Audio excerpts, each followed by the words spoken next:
నమస్తే welcome to Jabardasth TV Khammam TV. Khammam NSC colony ప్రభుత్వ ఉన్నత పాఠశాలలో విద్యార్థులకు 10వ తరగతి విద్యార్థులకు వీడ్కోలు సభ విద్యార్థుల కేరింతల నడుమ అంగరంగ వైభవంగా ముగిసింది.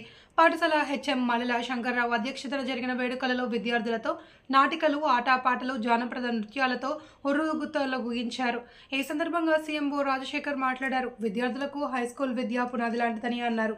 దాతలు ప్రసాదరావు, విజయ్ కుమార్ విద్యార్థులకు అట్టలు, కళలు పంపిణీ చేశారు. ఈ కార్యక్రమాన్ని విద్యార్థి ప్రతినిధులు ఉమామహేష్, లక్ష్మీ, గాయత్రి, భాగ్యలక్ష్మి, అనుప్రియ, ఉపాధ్యాయులు ఎంవి ఉషా, జయపాల్ సమన్వయం చేశారు.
పెట్టు పెట్టుకున్న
సన్మానంతో మీకు ఒక మంచి సందేశం ఇవ్వడానికి వచ్చిన సీఎంఓ రాజశేఖర్ గారికి కృతజ్ఞతలు తెలియజేస్తూ, మనకు తెలిసిందే సార్ మా పాఠశాలలో 811 మంది విద్యార్థులు విద్యను అభ్యసిస్తున్నారు. 785 డిఆర్ఎస్లో ఉన్నారు. మరి ఇంకా ఎంత 26 విద్యార్థులు దాన్ని డిఆర్ఎస్లోకి ఎఫ్ఆర్ఎస్లోకి రిజిస్టర్ కాలేదు. దానికి గల కారణాలు కూడా ఏమిటంటే వివిధ ఆశ్రమ పాఠశాలల నుంచి వచ్చి ఉన్నారు. అది మేము నిత్యం వాళ్ళతో టచ్లో ఉంటున్నాము, కానీ వాళ్ళు మరి ఏ కారణాల వల్ల డ్రాప్ బాక్స్లో వేయట్లేదు. కాకపోతే కొన్ని పాఠశాలలో విద్యార్థుల్ని ప్రధానోపాధ్యాయులు శంకర్రావు గారికి, ప్రియమైన ఉపాధ్యాయులకు, చిన్నారులందరికీ నేను మాట్లాడడానికి వచ్చింది మీకోసమే. వింటున్నారా?